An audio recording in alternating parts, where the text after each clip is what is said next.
Behind the radiator in apartment 4C, someone had sealed a journal inside the wall. The previous tenant had been gone for 11 months. Nobody knew where she went. The landlord said she just stopped paying rent one day and never came back. Left everything. Clothes, dishes, a half-eaten box of cereal still on the counter. Breath. The journal was wrapped in a plastic grocery bag, taped shut with duct tape, pushed into a gap in the drywall that had been patched and repainted. You wouldn't have found it if the radiator hadn't leaked and warped the baseboard. The first entry read, "It's inside the walls. I can hear it breathing." The person who found that journal was a 28-year-old nurse named Allison. She'd taken the apartment in October because it was cheap, close to the hospital, and she'd just ended a 4-year relationship. She needed a fresh start, a quiet place to reset. She told her friends the apartment had good light and a clawfoot tub. She didn't mention the radiator that knocked at 2 a.m. She didn't mention the smell in the hallway. Not rot, exactly, more like old pennies.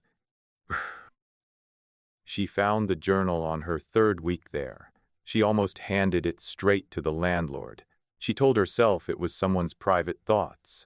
She had no business reading it. Breath. She read it in one sitting. By the time she finished, it was 3 a.m., and she hadn't turned on a single light. The journal belonged to a woman named Dana Mercer. Based on the dates, she'd lived in apartment in 4C for 5 months before the entries stopped. The handwriting started neat, careful, looping cursive, and ended in something barely legible, jagged, like it was written in the dark. The first dozen entries were ordinary. Dana worked remotely. She liked the apartment. Good light, she'd written. Clawfoot tub is a dream. Breath. Then came November 4th. Woke up to scratching inside the east wall. Light at first, like a mouse. Called the landlord. He says the building's old, pipes settle, etc. I know what mice sound like. This isn't that. Allison read that entry and glanced at the east wall. The radiator ticked once. She kept reading. November 9th. The scratching comes at exactly 2:17 a.m. 3 nights in a row. Same time. Mice don't have schedules. November 14th. I heard breathing tonight. I'm sure of it. Through the wall, behind the radiator. Slow. Patient. I put my ear against the drywall and I heard it, and then I heard something else. A sound I don't have a word for, like a sigh but lower. Like something very large settling its weight. Allison set the journal down. She told herself Dana was unstable. Sleep-deprived. Old buildings breathe and settle and make sounds that don't mean anything. She'd heard that from her mother 100 times. Breath. She went to bed. She woke at 2:17 a.m. to scratching inside the east wall. She lay completely still for 47 minutes. Rhythmic scratching, then not, then rhythmic again. She told herself pipes. She told herself mice. She did not get up and press her ear against the wall. Breath. In the morning, she picked up the journal again. November 20th. I've been researching the building. Built in 1923. 2 deaths on record. One in the basement in 1987. One in apartment 4C in 1961. A woman named Edith Harrow. She died alone. Her body wasn't found for 3 weeks. November 25th. I found a photo of Edith Harrow in an old newspaper clipping. She was standing in front of this building with a group of other women. She was smiling. I printed the photo. I shouldn't have printed the photo. The next entry was 9 days later. The handwriting had changed. December 4th. It knows I found the photo. I don't know how to explain that. I just know it. The scratching stopped the night I printed the photo, and something else started. A feeling of being watched from inside the wall. I've pushed the dresser in front of the radiator. That was a mistake. It doesn't like the radiator being blocked. Allison looked at her east wall. The dresser she'd moved in front of the radiator on her second day was still there. She hadn't thought about it until this moment. She'd done it because she didn't like the look of the old radiator. She hadn't known. She hadn't read the journal yet. Breath. But the dresser was there. December 9th.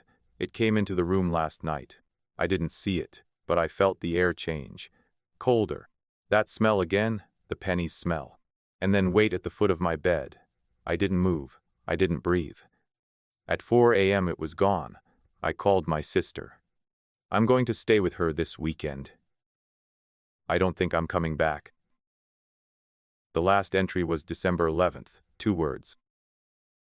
She's still here. Allison sat with the journal closed in her lap for a long time. She catalogued what she knew. The previous tenant had vanished. The building had a history. Dana Mercer had written this in increasing terror and hidden it inside the wall like evidence. Breaths. And then Allison noticed something she hadn't caught the first time.